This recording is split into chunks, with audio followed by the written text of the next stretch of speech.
Salut tout le monde, aujourd'hui je vous retrouve pour un haul. Je vous avais dit lors de mon dernier haul que j'étais en train de me freiner, que j'allais me calmer, etc. Mais là j'ai fait un gros craquage, je me suis calmée pendant quelques semaines il me semble, et j'ai recraqué, donc c'est parti. Je me suis en premier lieu rendue chez Sephora et j'avais vraiment repéré un blush de chez NARS depuis très longtemps. Et lorsque je l'ai swatché en magasin, ça a tout simplement confirmé mon coup de cœur. Donc j'ai pris le blush Gina de chez NARS. Donc voici comment ça s'écrit, c'est mon premier blush de chez NARS. Alors je les adore hein, honnêtement, la qualité, la pigmentation, tout est bien sauf le packaging parce que je suis hyper maniaque et qu'il y a déjà plein de traces, donc je sens qu'on va pas être copains rien que pour le packaging, mais honnêtement il est magnifique. Donc le blush Gina, c'est un pêche qui va vraiment donner très bonne mine, mais c'est un pêche foncé, pas orangé, vraiment pêche mais assez soutenu. Donc voici comment il se présente. Alors il est très pigmenté, il faut vraiment y aller avec parcimonie. Je vais essayer de vous montrer la bonne couleur. Voilà, je pense que là vous voyez la bonne couleur. Il est magnifique, ça vous donne vraiment cet effet bonne mine instantané que j'aime tant. Et il est magnifique, il tient bien. Donc je l'applique avec mon pinceau de chez Real Techniques, vous savez le pinceau blush qui a une petite forme d'œuf parce qu'il a une application très diffuse. Ensuite je me suis rendue chez MAC et pareil, j'ai acheté un rouge à lèvres que j'avais repéré depuis très longtemps. C'est le Diva de chez MAC, je l'avais vu en photo sur Facebook et ça a été un gros coup de cœur. Et donc je vous l'accorde, hein, il n'est pas de saison mais il est magnifique et c'est pas parce que on est en été que je ne le porte pas puisque en région parisienne le temps est pourri, donc voilà. Alors le Diva de chez MAC, c'est un bordeaux foncé et c'est un mat, donc vous savez que j'adore les finis mat. Il est magnifique et je trouve que pour un mat il s'applique quand même super bien, il glisse bien sur les lèvres et par contre au niveau du résultat il est complètement mat. Donc voici comment il se présente, vous savez que le rouge et moi, c'est une grande histoire d'amour. Et celui-ci, voilà, ça faisait très longtemps que je voulais un bordeaux et je l'ai trouvé et je le trouve magnifique. Donc les rouges à lèvres MAC coûtent 18,50 €. Hein. Ils sont pas donnés, mais comparé à des rouges à lèvres Yves Saint Laurent ou autres, ça n'a rien à voir. Hein. Et pour aller avec, je voulais absolument un crayon à lèvres parce que ce genre de rouge à lèvres, si vous bordez pas bien le contour de vos lèvres, ça fait un effet vraiment négligé, sale, tout ce que vous voulez, je déteste ça. J'aime quand c'est vraiment parfait, quand je porte du rouge à lèvres rouge ou même toutes sortes de rouge à lèvres, j'aime vraiment que le contour des lèvres soit bien net. Et surtout pour ce genre de couleur foncée. Donc pour aller avec, j'ai pris le Burgundy. Voilà. Et je dois vous avouer que je suis un peu déçue parce qu'en magasin, c'est la conseillère qui l'a testé sur sa main. Et je m'attendais pas à ce qu'il soit si sec. Donc voilà. Il est légèrement plus foncé que le rouge à lèvres. Mais donc moi ce que je fais, c'est que je borde vraiment mes lèvres. Et je assure toutes mes lèvres. Et ça se voit pas, ça rehausse vraiment le rouge à lèvres. Donc voilà. Il va quand même très bien avec le rouge à lèvres et c'est celui qui se rapprochait le plus de cette couleur là. Par contre comme je vous l'ai dit, je le trouve très sec. Il a une excellente tenue mais il est quand même assez sec. Voilà. Ensuite je suis allée chez Kiko. Et chez Kiko il n'y avait plus le Ultra Tech Curve, donc j'étais dégoûtée mais il me fallait absolument un mascara parce que je n'en avais plus. Et donc celui-ci c'est le Unforgettable Mascara en version classique, il existe aussi en waterproof et ça a été quand même une agréable surprise. J'adore les mascaras Kiko, hein. Je les ai beaucoup testés et je les aime beaucoup. Et celui-ci est très sympa.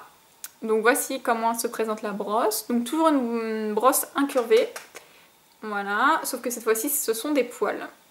Et il est très bien, il ne fait pas de paquet, il apporte un peu moins de volume que le Ultra Tech Curve, mais bon, je le combine avec un autre mascara et ça fait l'affaire.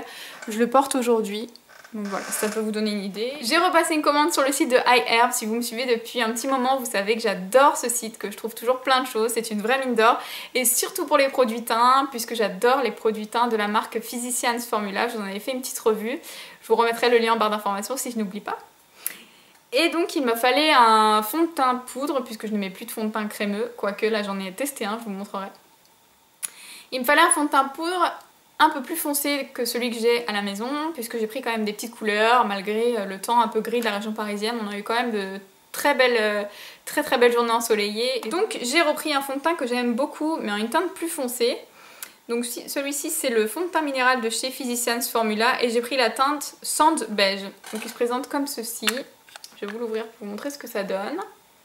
Voilà. Donc c'est un fond de teint qui est un petit peu plus foncé, toujours dans les tonalités un petit peu doré, jaune, puisque le rose ça ne me va pas du tout. Et en dessous vous avez un pinceau que je n'utilise pas et que je vais d'ailleurs jeter. et un miroir. Donc j'aime beaucoup ce fond de teint parce qu'il a un résultat très naturel et à la fois assez couvrant. Vous pouvez le porter tout seul sans aucun problème, ça vous laisse vraiment cet aspect velouté et couvrant. Donc la couvrance est bien entendu modulable, c'est un fond de teint que j'aime beaucoup. Pas de boutons, pas de pores bouchés, etc., etc. Et il est quand même assez matifiant. Je vous dis pas qu'il tiendra toute la journée, vous aurez quand même besoin de faire une retouche au cours de la journée, mais il est très très bien. Et surtout il est pas cher. Toujours chez Physicians Formula, j'avais envie de tester la Super CC Crème puisque c'est un nouveau produit. CC Crème, Super CC+, puisque c'est une CC Crème mais en poudre. Donc voilà, j'avais très très envie de la tester. Déjà j'adore le packaging. J'ai pris la teinte Light Medium et elle est beaucoup trop claire pour moi. Donc je ne sais pas encore si c'est parce que j'ai pris des couleurs ou si même si en hiver elle sera trop claire. Donc je vais la garder quand même, je la retesterai en hiver. Mais la texture est à tomber. Elle est vraiment très douce, vous savez, très soyeuse. Je pense que ça doit laisser vraiment cet effet peau de pêche sur la peau. Et là vous avez tous les avantages d'une CC crème. Je vais essayer de vous l'ouvrir, hein. De toute façon je l'avais déjà swatché. Vous avez tous les avantages d'une CC crème puisque vous avez des pigments correcteurs. Je vais vous montrer ça. Voilà. Donc vous voyez à l'intérieur de la poudre, je ne sais pas si on va bien voir, mais vous avez des pigments roses, verts, jaunes. Et ça va vraiment corriger vos rougeurs, vos cernes un petit peu violacées, etc.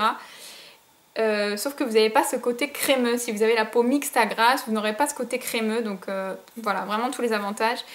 Et la texture est vraiment exceptionnelle. Honnêtement, elle est encore mieux que mon fond de teint. Donc je pense que je vais investir dans une teinte plus foncée et j'adore le packaging. Toujours chez Physicians Formula, j'ai commandé la CC Crème, mais cette fois-ci en crème. J'avais vraiment envie de tester, j'ai vérifié la composition. Et il n'y a pas de silicone et ce genre de choses. Donc pareil, j'ai pris la teinte Light Medium. Elle se présente comme ceci. Je ne l'ai pas encore testée donc je ne peux pas vous dire. Tout ce que je peux vous dire c'est que la teinte est complètement adaptée à mon teint du moment. Et je pense qu'elle fera aussi mon teint d'hiver. C'est pas non plus très très foncé. Et ça n'a pas l'air d'être une texture très couvrante. Ça a l'air plutôt d'être très naturel. Donc pour faire une base sous la poudre, ça me semble très très bien. La texture est assez épaisse mais très naturelle. Voilà ce que ça donne. Donc c'est très crémeux. J'aime pas trop l'odeur, mais ça m'a l'air pas mal. Ça a l'air de bien lisser, tout en restant naturel. Ensuite j'ai été chez Yves Rocher, puisque comme vous avez pu le voir dans ma vidéo produit terminé, que je vous aurais posté juste avant celle-ci, j'ai terminé mon shampoing de chez L'Oréal, mon shampoing de chez Phyto, donc j'avais plus de shampoing et je me suis rendue chez Yves Rocher, puisque vous savez qu'avant d'utiliser ces shampoings là, j'adorais les shampoings Yves Rocher. Donc j'ai pas repris le packaging blanc, je crois que c'est celui pour usage fréquent ou ce genre de choses. J'ai voulu changer et j'ai pris celui pour les brunes, donc voilà, reflet naturel pour cheveux bruns, qui se présente comme ceci. Donc il y avait une promotion, j'avais moins 50 sur le premier et pour le deuxième c'était un acheté un offert. Donc j'ai fait passer le 1 acheté un offert sur celui-ci qui coûte à la base je crois 6 €. Donc j'ai eu en gros un shampoing pour 3 €. Ça fait 200 ml, je l'ai testé une fois. Je suis pas trop convaincue pour celui-ci, j'ai l'impression qu'il m'alourdit un petit peu les cheveux. Alors je sais pas si c'est parce que j'ai mal rincé ou quoi aux caisses, hein. Je le retesterai. Voilà, j'ai pas essayé d'une fois pour vous dire ce que je pense d'un shampoing, en tout cas pour celui-ci, mais voilà, je suis pas trop convaincue pour l'instant, je vous en reparlerai, je vous dirai ce que j'en pense plus en détail. Et pour le deuxième que j'ai fait passer à moins 50%, c'est le shampoing texturisant sans silicone spécial volume. Donc là c'est 300 ml et c'est pour les cheveux fins. Donc pareil, celui-ci m'est revenu à 3 €, c'est le même packaging que le blanc que je prenais avant. Celui-ci je l'ai testé hier ou avant-hier, je sais plus exactement, je l'ai beaucoup aimé, il me laisse les cheveux un peu plus légers que l'autre, mais un peu moins léger que mon L'Oréal Pro, mais celui-ci ça a l'air d'être quand même un bon compromis entre les deux, donc celui-ci je l'aime beaucoup. En tout cas, la première utilisation a été plutôt satisfaisante et voilà, je vous le conseille. Si vous avez les cheveux fins et que vous voulez un shampoing autre que grande surface, les produits Yves Rocher sont vraiment très bons pour les cheveux. Et pour finir, j'ai acheté des compléments alimentaires puisque j'ai tendance à perdre mes cheveux, à avoir des grosses pertes de cheveux au changement de saison, notamment en hiver, c'est la catastrophe. Et si vous le savez, j'ai les cheveux très fins, j'ai très peu de cheveux, donc à chaque fois que je perds mes cheveux, c'est un petit peu l'alarme. Je suis au bout de ma vie, voilà, c'est un problème existentiel de fille, hein. Et il y a quelques semaines, j'ai commencé à reperdre mes cheveux. Alors cette fois-ci, c'est pas vraiment normal puisqu'on est en été. D'habitude en été, je les perds pas tant que ça, mais là j'ai vraiment une grosse chute de cheveux. Donc j'ai acheté des compléments alimentaires en parapharmacie, j'en ai testé pas mal et cette fois-ci j'ai voulu tester les Eunobiols puisque j'ai lu de très bons commentaires. Donc j'ai pris les Eunobiols capillaires revitalisants, compléments alimentaires. Donc là vous avez 2 capsules à prendre par jour au cours d'un repas, donc moi je les prends le matin. Je les digère très bien parce qu'il y a des capsules, enfin il y a des compléments alimentaires que vous prenez, enfin je sais pas si ça vous a déjà fait ça. Mais enfin moi j'avais la nausée quoi, je les digérais super mal alors que celle-ci elle passe très bien, donc je les prends tous les matins sans rechigner, ce qui est très rare. Donc voici comment ça se présente. Et je dois avouer que là ça fait, j'ai commencé à les prendre début août et donc ça fait 2 semaines d'utilisation et mes cheveux tombent déjà un peu moins. Donc j'ai pas encore de résultat au niveau de la pousse etc, en tout cas je le vois pas. Mais au niveau de la vitalité de mes cheveux et de la chute, je commence à sentir un léger mieux, donc je vous dirai ce que j'en pense. Là j'avais 3 boîtes comme ça, c'était une cure de 3 mois, donc dans 3 petites boîtes différentes pour, je vais vous dire ça, 26,90 €. Donc voilà, c'était pas très cher pour des compléments alimentaires. Je pense qu'on peut trouver moins cher, mais là j'avais envie de faire confiance à Eunobiols. Voilà, c'est la première fois que je teste ces laboratoires, donc je vous dirai ce que j'en pense. Et pour finir, j'ai pris toujours des compléments alimentaires, donc c'est les laboratoires Arcopharma Viviten. Voilà, donc ce sont des compléments alimentaires pour les jambes légères. J'ai un très gros problème de circulation sanguine.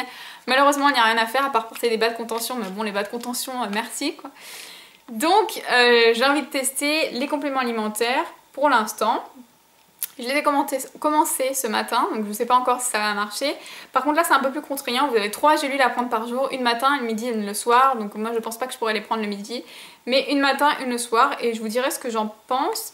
Là c'était pas cher du tout, donc pour vous dire, je crois que c'est comme actif, c'est de la vigne rouge, de la feuille de vigne rouge.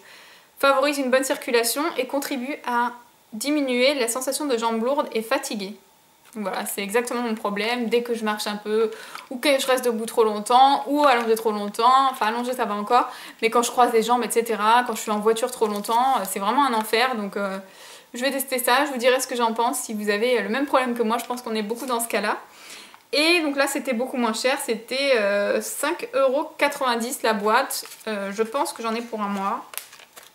Il y a 45 gélules à l'intérieur. Et donc voici comment ça se présente. L'odeur est affreuse, hein, comme l'odeur des Eunobiols, hein, en général les compléments alimentaires, ça sent la bouffe pour chat ou pour poisson. Mais voilà, ça sent un petit peu le tilleul, mais enfin les sachets de tilleul un peu. C'est bizarre, ou le sachet de thé, mais pas à la menthe, hein, les trucs un peu bizarres.